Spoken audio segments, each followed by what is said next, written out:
streaming live on WCHITradio.org from High Tech High School, North Bergen, New Jersey. It is the Young God Show.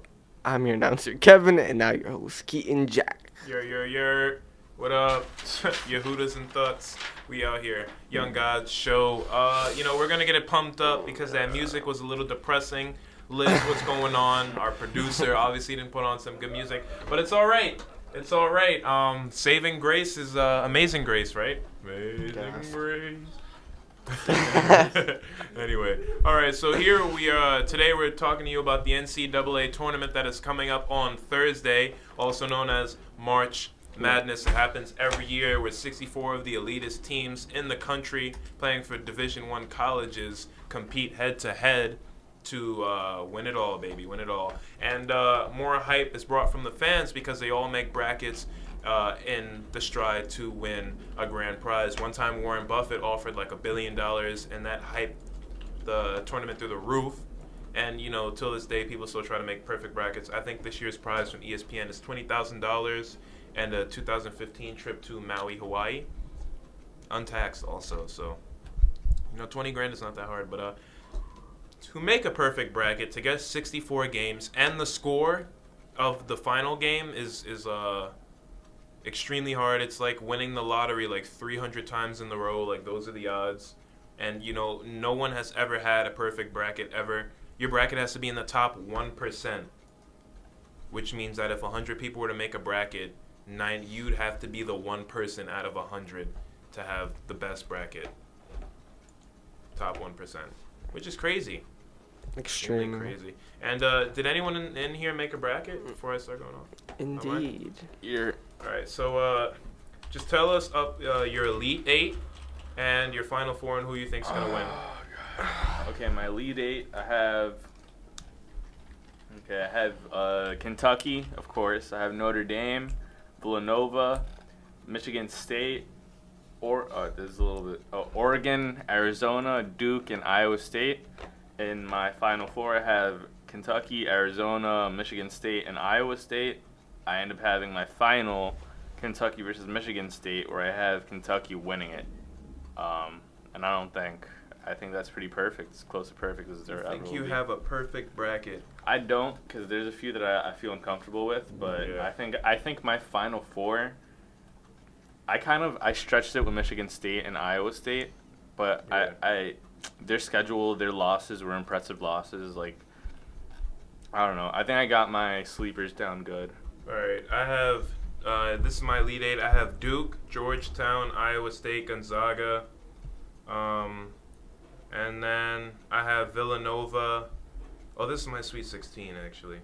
I have Villanova, Iowa, Oklahoma, Belmont, and then I have Wisconsin, Kansas, Xavier, Arizona, and I have Kentucky, Maryland, Notre Dame, and Kansas.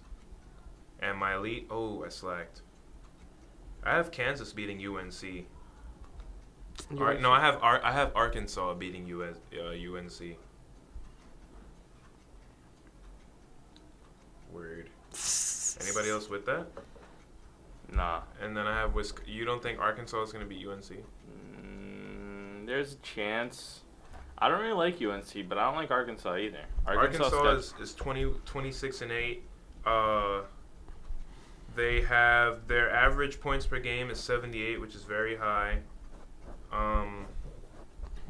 It's at its best when their perimeter shooters are also falling. So as long as they have a pretty good perimeter team, and that's what makes like a college team dominant at least. Nah, perimeter never. Yeah. No, true dominant teams are the ones that like grab boards. Yeah, they grab boards. They're in the paint. I would say it's. Not a lot of college teams have like high perimeter shooting percentages. Most colleges do. And not only that, the big 3-point percentages. Yes. The flukes are always the ones that shoot a lot of 3-pointers because they don't have any dominant players. And they just hit a lot their of stats threes. just fly up, and Yeah. I don't know. I'm calling it the Hogs taking UNC. I have UNC beating.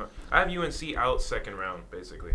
I have them out in the Sweet 16 against Oregon, who I predicted to beat Wisconsin, which I'm sort of regretting. But there's nothing you can predict correctly in this game except for The number one beating the 16. Wait, you have UNC beating I who? have Wisconsin beating Oregon round 32, and then I have Wisconsin taking Arkansas and Wisconsin Arizona. beating- I think Arizona beating Xavier though, and Xavier beating Georgia State and Ole Miss. I have Wisconsin beating Arkansas and Arizona beating Baylor. Yeah. Yeah, and then Arizona takes Wisconsin on and they win.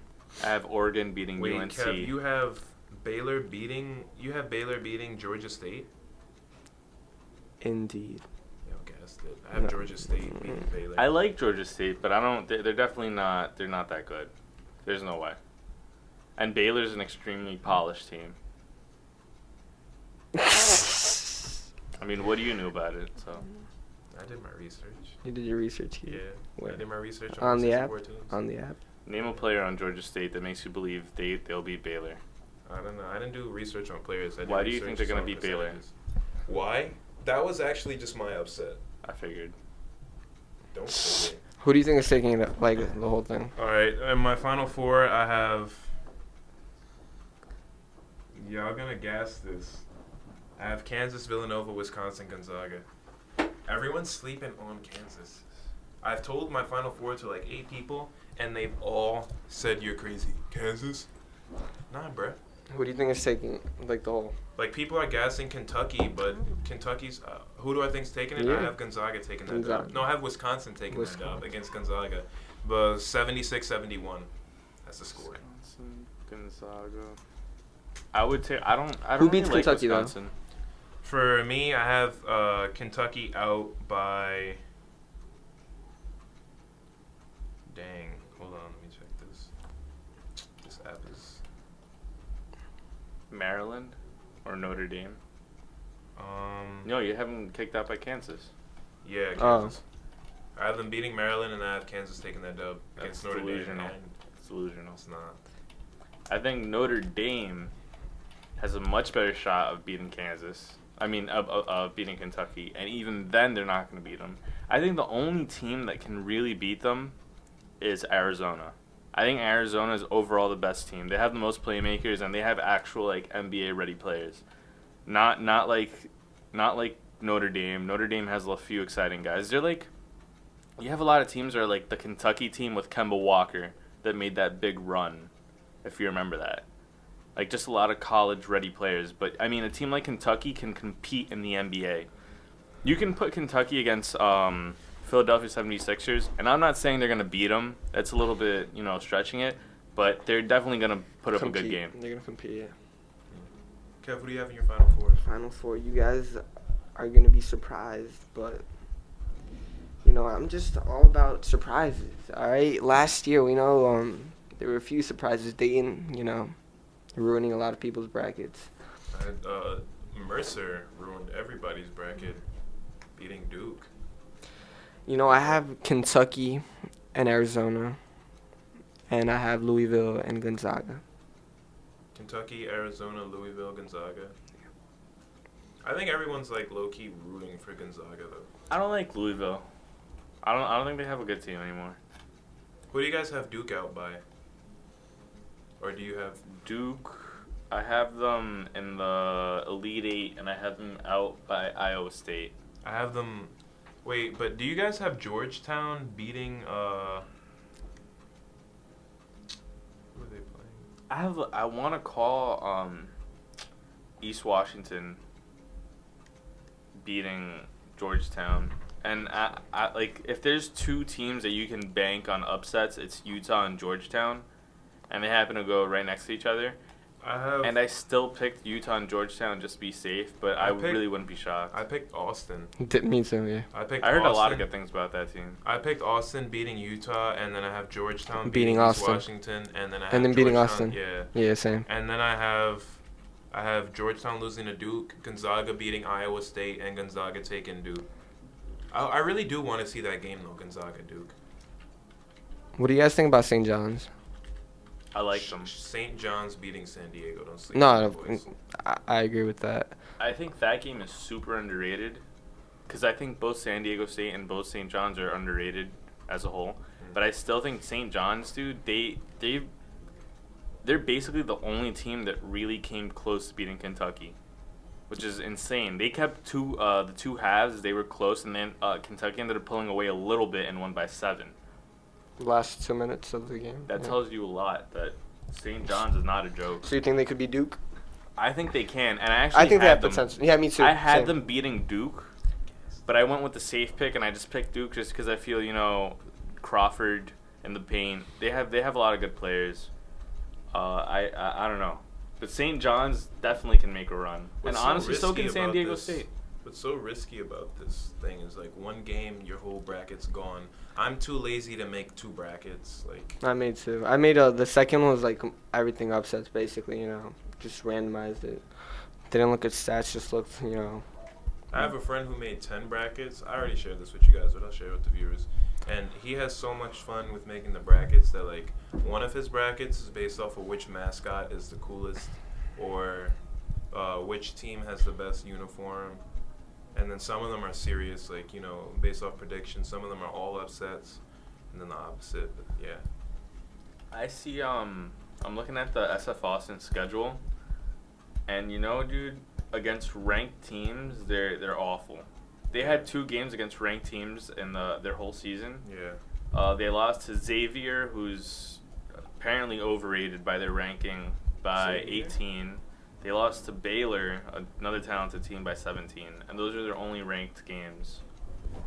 And they lost both by double digits. And It'll be almost exciting, though. I sometimes. mean, I know my bracket isn't going to win regardless. Like, there's no way anyone's guessing all those games and then the score. Has there ever been a case where No, that's happened? there's now? never been a case where anybody. And how long has the brackets been up? Like a few years, 2, No. 3, 4, 5, 10. I felt like the hype got caught when Warren Buffett offered like $1 billion. Like, For he the only winner? did that 1 year. And then like everyone else, like, I mean, I wouldn't make a bracket for 20 grand, like, but now everyone's doing it just because it's like, the wave. And if people make their own personal bets, I think that's what it was, Kev. Like, people were making like their own personal bets. Like, you have a group, everyone puts in like $10. Whoever's bracket makes the farthest gets the money. Yeah. That's what most people do. Like a Super Bowl bracket or whatever. Playoff bracket. Okie dokie. Not allowed to touch the mic. Yeah. This is my first year making a bracket though, but I followed March Madness last year. We were watching some of the games in here. Yeah, it was Remember live. that? That was dope. This is my 3rd year. Third year And making last bracket. year was like by far my best. I had I think like 70-something% until the Elite 8, and then once I got to the Elite 8, just crashed. I got everything wrong. You had after Mercer that. beating Duke. No, So 80%. I had like 70-something%, so I had to have gotten some wrong. But I was doing good, and then there was one round where it all collapsed. It was C16 or Elite 8, and it was done. That's a lot of games though. 64. There's no way you're guessing all of those. Some of them you kind of just like give up on. It only takes one shot to win a game, bro. It's 50% chance you get it right with the help of statistics. So I mean, it's like the odds are there. It's not impossible. But 50%. It's just it's so much. Each Not game, only bro. that just one upset. Like if you Yeah. just like base yourself on statistics, there's gonna be that It'll one never upset. work. Yeah. It's never worked. Where the experts get their brackets wrong. It's just players also develop in the tournament. Like you had like an okay season, but then you just start kicking out with crazy numbers, crazy defense, Yeah. crazy offensive stats like in the tournament. Who was the guy that was drafted by the Miami Heat from Kentucky? Point guard. No, not Kentucky. Connecticut. UConn. Shabazz Napier. Oh, okay. He like when he had the tournament with Kemba Walker, he got way better. And then last year he was all alone in Connecticut, and he completely blew up. So yeah, that seasons the players and makes them way better. You could say the same for Julius Randle in Kentucky and the Twins in Kentucky. It's just it definitely helps out a lot. Wow. Well, I wish you guys good fortune with these brackets. Hope you do well. I mean, we're all in that same pool, so low-key, I don't want you to do well. I want mine to do the best. You should guess it. And this has been the Young Guys Show with the NCAA Tournament Bracket Talk Show. For all those viewers out there, how many 10 of you there are, 100 millions, thousands. We hope your brackets also do well. and I will be posting mine on Twitter tonight. Keaton_Jack is my Twitter name, or actually it's underscore not Keaton underscore. You can see my bracket, help yours out, and I'm out. Thank you for watching, young gods. Tune into WHITradio.org for more shows. Have a great day.